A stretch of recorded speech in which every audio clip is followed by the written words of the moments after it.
इसके अलावा आपको बता दें, मेरठ में पर्चा रद्द होने पर आजाद उम्मीदवार कचहरी अहाते में रोई। आपको बता दें, एमएलसी चुनाव के लिए मेरठ गाजियाबाद सीट से पर्चा रद्द हुआ है और पूनम सिंह कचहरी अहाते में पर्चा रद्द होने के बाद फूट फूट कर रोई। नॉमिनेशन में खामी पाए जाने पर इलेक्शन कमीशन ने कार्रवाई की।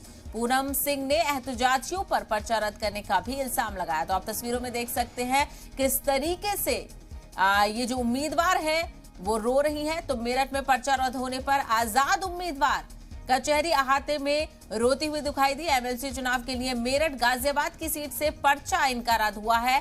तो आपको बता दें, ये तस्वीरों में पूनम सिंह है कचहरी अहाते में पर्चा रद्द होने के बाद किस तरीके से रोती हुई नजर आ रही हैं। तो नॉमिनेशन में खामी पाए जाने पर इलेक्शन कमीशन ने कार्रवाई करते हुए पूनम सिंह के पर्चे को रद्द कर दिया और साथ ही साथ पूनम सिंह ने इंतजामिया पर पर्चा रद्द करने का इल्जाम लगाया है।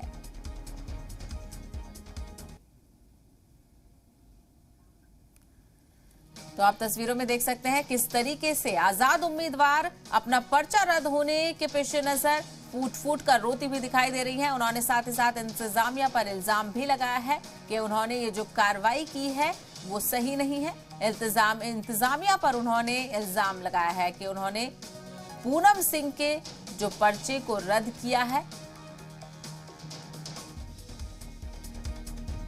उनका कहना है कि उनके पर्चे में नॉमिनेशन में खामियां पाए जाने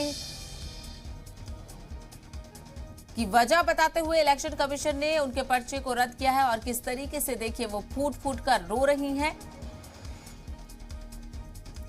तो एमएलसी इंतखाबात को लेकर किस तरीके की तमाम तर पेशरफ्त सामने आ रहे हैं, आप तस्वीरों में देख सकते हैं।